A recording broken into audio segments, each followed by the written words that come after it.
If I'm not mistaken, there's someone knocking at the door. Don't just sit there, Zhongli. Go welcome our guest in. No such need. I'm coming in.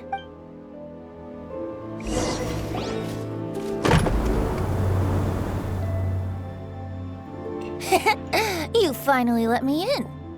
Hello, hello. No matter if we've met before or not, this moment marks a brand new encounter. Old friends and new, happy Lantern Rite. Oh, it's the tone-deaf bard. Oh, he seems to carry a valiant breeze wherever he goes.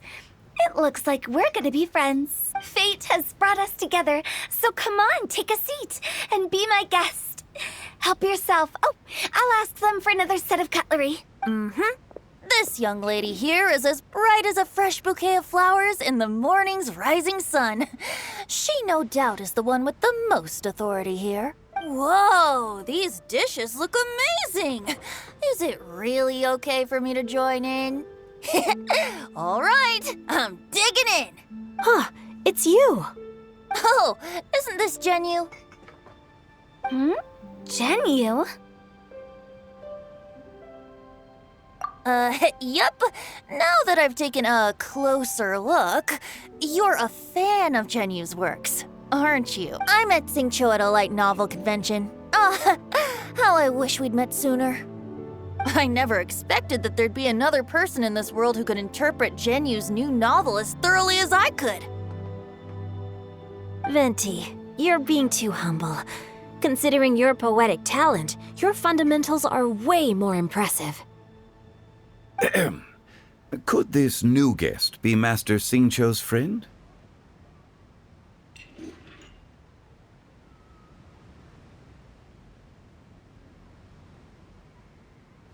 Yes. Monsters become more active than usual as we get closer to Lantern Rite. I was patrolling Dihua Marsh a few days ago, when I happened to run into this... You've already forgotten? I'm a bard, remember? And bards go around singing wherever they like. Oh, right. And this bard was performing in Dihua Marsh. It was a moving melody, and it made me feel relaxed and at ease. I couldn't help but stay and listen. Thank you for your patronage. I understand now, too. I'm Zhongli, currently working at the Wangsheng Funeral Parlor. It's a pleasure to meet you, new friend. And I'm his boss. Oh, and if there's anything unsatisfactory, let me know anytime. That's very considerate of you. Oh? No wonder. Only a boss as savvy and reliable as you would be able to hire such an impressive consultant. Oh, you're too nice, Venti. Not to brag, but our consultant truly is impressive. His knowledge extends across the stars and the land, and there's nothing throughout history that he doesn't know. From the sophisticated way he speaks, it's hard not to suspect that he could very well be an Adeptus in disguise. Shao, you're an Adeptus. Do you think it might be possible? Sorry. I'm only good at conquering demons. I'm afraid I don't have much knowledge in that matter. Really? But Paimon thinks you're super knowledgeable. Huh? Oh, right! Xiao's a warrior. He doesn't come to the city very often, so it's, pretty normal for him to not know anything. Yeah. Really? I've actually heard a few things about Mr. Zhongli before. The guests in the tavern talked about this refined and courteous man who, instead of having wine at Mondstadt's finest tavern, ordered a cup of hot tea with the most complex name. Now that you mention it, I seem to recall that there indeed is a musician like yourself in Mondstadt. I've heard that he's elegant and amiable, his works witty and vibrant. It's no overstatement to regard him as the best bard in Mondstadt. Now you're making me embarrassed. I would say that Mondstadt's poetry is a little run-of-the-mill sometimes. There's one I heard a while back that went, "The old house is renewed, welcoming the spring breeze, awakening old memories." The meaning's there, but the word choices are unimaginative, and there's a distinct lack of literary flair. I think so too. The composition needs a little jazzing up. If I were to give it a go, I'd make it an old melon on a vine, a new flower that grows fine. Oh, good one! It feels unique and has a nice ring to it. You have great taste, Venti. I was right about you. Let's shake hands. Of course, of course. Hey, Shincho! Mind lending me a few books when we get back? Pick out some well-written ones. I don't know if it's my own lack of literary knowledge, but I couldn't tell the difference between those two. I don't think it's your fault. Chongyun's right. It's not our fault. Oh, you have a point. But speaking of, why is the tone-deaf bard here? Are you here to take part in Lantern Rite too? I heard that Liua will be hosting a Lantern Rite music festival this year. As a musician myself, how could I possibly resist the temptation to come take a look? Or listen. Getting to know other musical styles is essential to sparking inspiration, don't you think? As for the Fontaine friend who hosted the festival, I saw him near Stone Gate the other day. The Iridescence tour has finally been held successfully for once, so I had to congratulate him. Don't think anything of it. By the way, I was watching as you entered Shinyue Kiosk, but no one seemed to notice me. Should I say that it's because I'm an expert in hiding, or that a certain someone deliberately ignored the sound of the wind? Whenever Lantern Rite comes around, Liua Harbor becomes bustling with activity. People are all busy watching the lanterns and strolling around the shops, and they might just go travel somewhere on a whim. It is rather difficult to predict another's whereabouts. The festival is in full swing and proceeding smoothly, and we're all gathered here with friends, new and old. This is no doubt a wonderful occasion worth celebrating. To come together with all of you at the beginning of the year, one can't help but be filled with joy. In a moment like this, I propose we raise a glass together. In my case, tea in lieu of wine. Very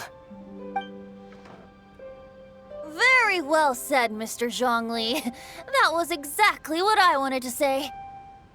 Now I'm getting a little self-conscious. I didn't cause you too much trouble, Barge. We usually drink wine during occasions like this over in Mondstadt. But since Mr. Zhongli insists on drinking tea, I'll give a toast with tea too. Everyone, thanks for the treat. You're welcome. As the host of this gathering, I hope everyone enjoys the food and drinks. May this year be better than the last. Considering that everyone may have other matters to attend to later, sticking to tea seems like a good idea.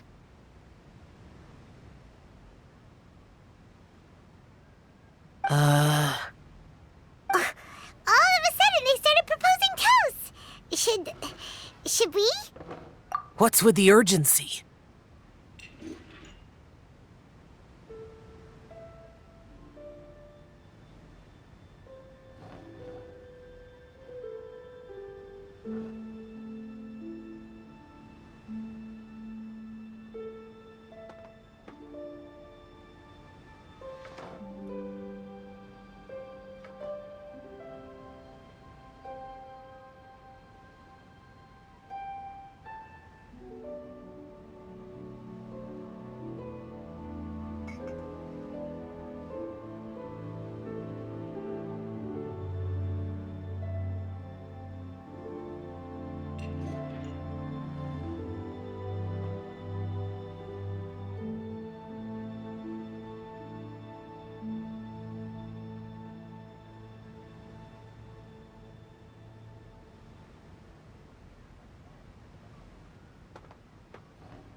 Thank you.